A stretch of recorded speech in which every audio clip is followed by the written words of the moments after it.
Hi hello ನಮಸ್ಕಾರ, welcome back to my YouTube channel. ನಾನು ನಿಮ್ಮ ಹಾಸನ ಹುಡುಗಿ ಚೈತ್ರ. ನಾನು ಚೆನ್ನಾಗಿದ್ದೀನಿ, ನೀವು ಚೆನ್ನಾಗಿದ್ದೀರಾ ಅಂತ ಭಾವಿಸ್ತೀನಿ. ನಾನಿವತ್ತು ವಿಡಿಯೋ ಮಾಡ್ತಿರೋ ಕಾರಣ ಅಕ್ಟೋಬರ್ 2ನೇ ತಾರೀಕು ಸೂರ್ಯಗ್ರಹಣ ಬಂದಿರೋದ್ರಿಂದ ಸೂರ್ಯಗ್ರಹಣದ ಬಗ್ಗೆ ತಿಳಿಸ್ಕೊಳ್ಳೋಣ ಅಂತ ಹೇಳ್ಬಿಟ್ಟು. ಹಾಗೆಯೇ ಗರ್ಭಿಣಿಯರು ಈ ಟೈಮಲ್ಲಿ ಹೇಗಿರಬೇಕು, ಮಹಾಲಯ ಅಮಾವಾಸ್ಯೆ ಪಿತೃಪಕ್ಷ ಬಂದಿರೋ ಕಾರಣ ಆ ಟೈಮಲ್ಲಿ ಕೆಲವರಿಗೆ ಡೌಟ್ಸ್ ಇರುತ್ತೆ, ನಾನು ಹೇಗಿರಬೇಕು, ಅಲ್ಲಿ ಪಿತೃಪಕ್ಷದಲ್ಲಿ ನಾನು ಭಾಗವಹಿಸ್ಬೋದಾ, ಪೂಜೆ ಮಾಡ್ಬೋದಾ, ನಾನ್ ವೆಜ್ ಎಲ್ಲ ತಿನ್ಬೋದಾ, ಆ ಥರದ್ದೆಲ್ಲ ಇರುತ್ತೆ. ನನ್ನ ಪಿತೃಪಕ್ಷಕ್ಕೆ ಇವಾಗ ಕೆಲವರೆಲ್ಲ ಹೊರಗಡೆ ಹೋಗಿ ಮಾಡ್ತಾರೆ ಸ್ಮಶಾನದಲ್ಲಿ, ಅಲ್ಲಿಗೆಲ್ಲ ನಾನು ಹೋಗ್ಬೋದಾ ಅಂತ ಕೆಲವರಿಗೆ ಡೌಟ್ಸ್ ಇರುತ್ತೆ. ಅದಕ್ಕೆ ಈ ವಿಡಿಯೋನ ಮಾಡ್ತಿದ್ದೀನಿ, ತಿಳಿಸ್ಕೊಡೋಣ ಅಂತ ಹೇಳ್ಬಿಟ್ಟು. ಇನ್ನೂ ನನ್ನ ಚಾನಲ್ನ ನೀವು ಸಬ್ಸ್ಕ್ರೈಬ್ ಮಾಡಿಲ್ಲ ಅಂದರೆ ಪ್ಲೀಸ್ ಸಬ್ಸ್ಕ್ರೈಬ್ ಮಾಡಿ. ಬನ್ನಿ ವಿಡಿಯೋ ಸ್ಟಾರ್ಟ್ ಮಾಡಿ. ಸೂರ್ಯಗ್ರಹಣ ಬಂದುಬಿಟ್ಟು ಅಕ್ಟೋಬರ್ 2 9:13 ನೆಕ್ಸ್ಟ್ ಡೇ 3:17ಕ್ಕೆ ಮುಗಿಯುತ್ತೆ. ಈ ಟೈಮಲ್ಲಿ ಇದು ನಮಗೇನು ಪ್ರಾಬ್ಲಮ್ ಇಲ್ಲ, ನೈಟ್ ಸ್ಟಾರ್ಟ್ ಆಗಿರೋದ್ರಿಂದ. ಇದ್ರ ಮುಂಚೆ ನೀವು ಊಟ ಎಲ್ಲ ಅಡುಗೆ ಎಲ್ಲ ಮಾಡಿ ಊಟ ಮುಗಿಸ್ಕೊಬಿಡಿ, ಇನ್ನೂ ಪ್ರಾಬ್ಲಮ್. ನೆಕ್ಸ್ಟ್ ಡೇ ಸ್ನಾನ ಮಾಡಿ ಪೂಜೆ ಎಲ್ಲ ಮಾಡ್ಬೋದು. ಜಾಸ್ತಿ ಬಿಸಿಲಲ್ಲೆಲ್ಲ ತಿರ್ಗಾಡಕ್ಕೆ ಹೋಗ್ಬಿಡಿ, ಸೂರ್ಯಗ್ರಹಣ ಇರೋದ್ರಿಂದ. ಇದು ನಮ್ಮ ಇಂಡಿಯಾಕ್ಕೆ ಗೋಚರಿಸಲ್ಲ, ಅದರಿಂದ ಏನೂ ಪ್ರಾಬ್ಲಮ್ಸ್ ಇಲ್ಲ ಈ ಸಲದ್ರಲ್ಲಿ. ನಾನು ಈ ಟೈಮಲ್ಲಿ ಗರ್ಭಿಣಿಯರು ಹೇಗಿರಬೇಕು, ಸೂರ್ಯಗ್ರಹಣ ಆಮೇಲೆ ಮಹಾಲಯ ಅಮಾವಾಸ್ಯೆ ಬಂದಿರೋದ್ರಿಂದ, ಪಿತೃಪಕ್ಷ ಇರೋದ್ರಿಂದ, ಪಿತೃಪಕ್ಷ ಇರೋರಿಗೆ ಎಡೆ ಇಡೋದ್ರಿಂದ ಇದರಿಂದ ಏನಾದರೂ ಪ್ರಾಬ್ಲಮ್ಸ್ ಆಗುತ್ತಾ ನಾವು ಅದರಲ್ಲಿ ಭಾಗವಹಿಸಿದ್ರೆ ಅಂತ ಕೆಲವರೆಲ್ಲ ಕೇಳ್ತಿರ್ತಾರೆ.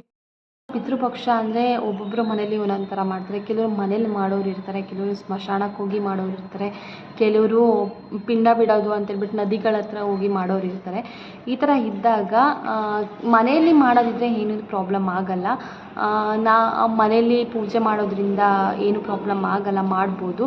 ಇವಾಗ ನೀವು ಸ್ಮಶಾನಕ್ಕೆ ಹೋಗಿ ಮಾಡ್ತೀವಿ ಅಂದರೆ ಹೋಗಲೇಬೇಡಿ ಈ ಟೈಮಲ್ಲಿ. ಇವಾಗ ಕೆಲವರು ಫಸ್ಟ್ ಸೆಮಿಸ್ಟ್ರಲ್ಲಿ ಇರ್ಬೋದು, ಸೆಕೆಂಡ್ ಸೆಮಿಸ್ಟರ್, ಥರ್ಡ್ ಸೆಮಿಸ್ಟರ್ ಆಗಿರ್ಬೋದು. ಇವಾಗ ನಂಗೆ 3 ಮಂತ್ಸು 4 ಮಂತ್ಸು ನಾನು ಹೋಗ್ಬೋದು, ಏನೂ ಪ್ರಾಬ್ಲಮ್ ಆಗಲ್ಲ ಅಂತ.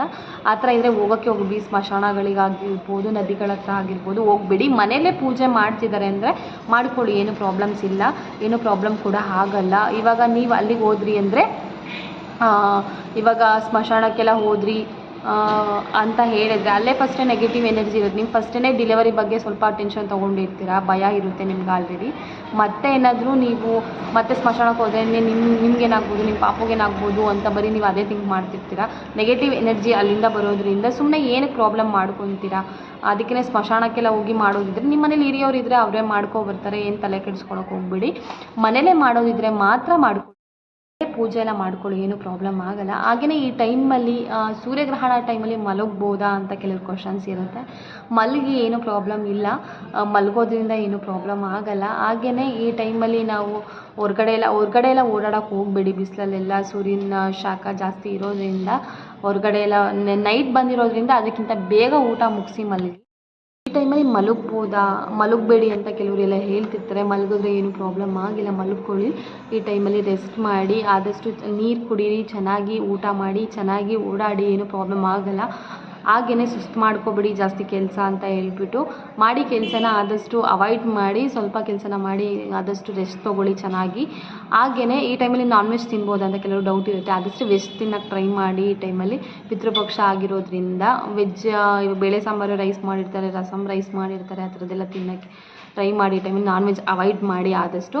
ಆಮೇಲೆ ಹೊರಗಡೆ ಹೋದಾಗ ಬರೀ ಕಣ್ಣಲ್ಲೆಲ್ಲ ನೋಡೋಕ್ಕೆ ಹೋಗ್ಬಿಡಿ ಸೂರ್ಯನ, ಬರೀ ಕಣ್ಣಲ್ಲೆಲ್ಲ ನೋಡಬೇಡಿ. ಹಾಗೆಯೇ ಈ ಟೈಮಲ್ಲಿ ನೈಟ್ ಆಗಿರೋದ್ರಿಂದ ಆಚೆ ಎಲ್ಲ ಓಡಾಡೋದು ಆ ಥರದ್ದೆಲ್ಲ ಮಾಡಬೇಡಿ. ನೈಟ್ ಸೂರ್ಯಗ್ರಹಣ ಬಂದಿರೋದ್ರಿಂದ ಚೆನ್ನಾಗಿ ಊಟ ಮಾಡಿ, ಚೆನ್ನಾಗಿರಿ, ಚೆನ್ನಾಗಿ ನೀರು ಕುಡೀರಿ. ನೀವು ಚೆನ್ನಾಗಿರ್ತೀರ, ನಿಮ್ಮ ಪಾಪನೂ ಚೆನ್ನಾಗಿರುತ್ತೆ. ಆದಷ್ಟು ಟೆನ್ಷನ್ ಮಾಡ್ಕೊಳೋದ ಕಡಿಮೆ ಮಾಡಿ. ಈ ಟೈಮಲ್ಲಿ ಏನು ಪ್ರಾಬ್ಲಮ್ ಆಗ್ಬೋದು, ಸೂರ್ಯಗ್ರಹಣ ಇದೆ, ನಾನು ಆಚೆಗೆ ಹೋಗ್ಬಾರ್ದಾ, ಮಲಗಬಾರ್ದಾ ಆ ಥರದ್ದು ಇರುತ್ತೆ. ಯಾವುದೋ ಟೆನ್ಷನ್ ತೊಗೊಳಕ್ಕೆ ಹೋಗ್ಬೇಡಿ. ಮಲಗಿ, ಏನೂ ಪ್ರಾಬ್ಲಮ್ ಇಲ್ಲ, ನಾರ್ಮಲಾಗೇ ಇರಿ. ನೀವು ಡೇ ನಾರ್ಮಲಾಗಿ ಹೆಂಗೆ ಇರ್ತಿದ್ದೀರಿ ಅದೇ ಥರ. ಸೂರ್ಯಗ್ರಹಣಕ್ಕಿಂತ ಮುಂಚೆ ಊಟ ಮಾಡಿ, ಅಡುಗೆ ಮಾಡಿಬಿಟ್ಟು ಊಟ ಮಾಡಿ ಬೇಗ ಮಲ್ಕೊಳ್ಳಿ.